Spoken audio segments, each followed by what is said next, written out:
I've been an entrepreneur all my life.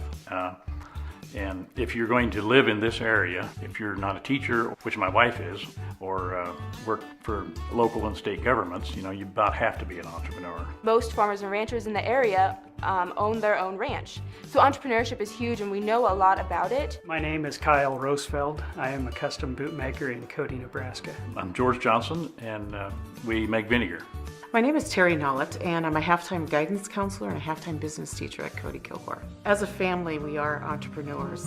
We have a ranch and knew that that could not just sustain a family, 2 families in fact, and we always wanted our children to come back. So we cater, and now we've started wine growing for the George Paul vinegars. You talk about what's running in the blood of the students here, and it is the ranching, and it is the sandhills, and it is the uniqueness of living in a relatively isolated area. The problem is, what opportunities can we provide for the youth of the community to come back? We're trying to get a student-run entrepreneurship center grocery store, and they haven't had a grocery store in Cody, Nebraska for 10, 15 years. We'd have to drive to like Valentine to get our groceries, and for ranchers who live 65 miles from the closest grocery store, this is what this town needed. We had made phone calls, contacts, applied for a grant, and within 3 months we had gotten a grant to do the education part of the project and to also use it for equipment. They were having difficulty in finding a place to do this because of the regulations. So I convinced the town board to go ahead and get a grant to build a facility. But we wanted it to be something special. We wanted it to be something that we could be very proud of. And from a marketing standpoint, we wanted a reason for people to stop.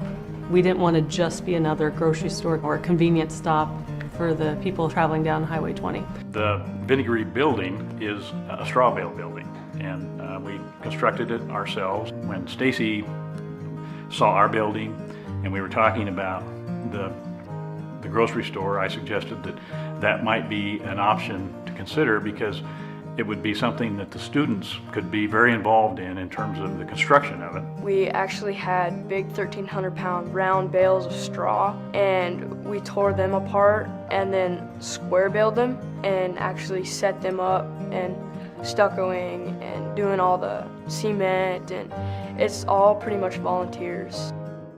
This project has been about 2 things.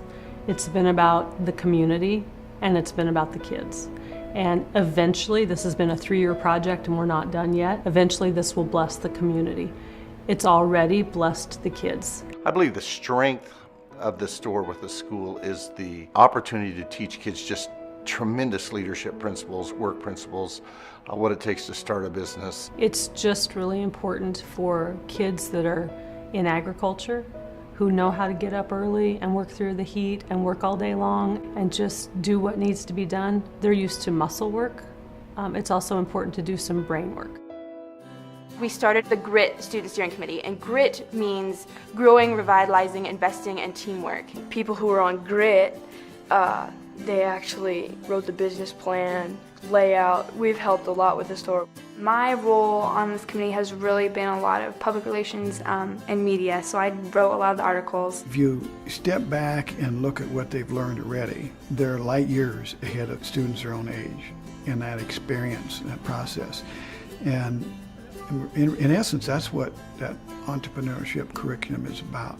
We have an entrepreneurial class in which we'll try to do a business plan for students and try to get ideas generated so that they could do something. We want to do a little customer service practice. We want them to be dependable. We want the manners, coming to work on time, and everything that every employer wants.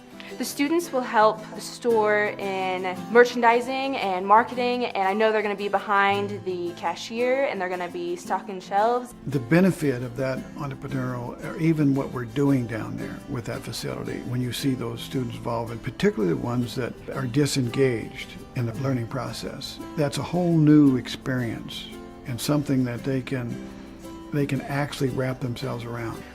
My 16-year-old son is typical. He doesn't really care to get up in the morning. By coming down to the grocery store and helping out, it's been great working with the guys around here because they value the help that he's put into it. It's given him a purpose. A lot of adults underestimate our youth today. You know, I'm beyond being surprised. With our youth today, I expect the conquering of the impossible, you know, because I've seen it. And if you empower those youth, they'll rise to the occasion. This doesn't happen overnight. It's not easy, but it's worth it.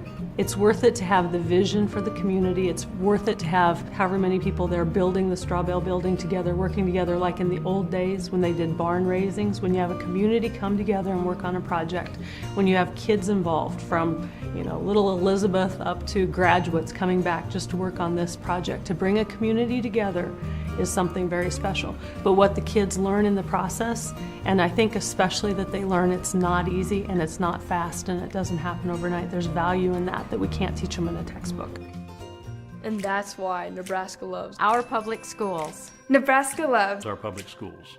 Nebraska loves Our public schools.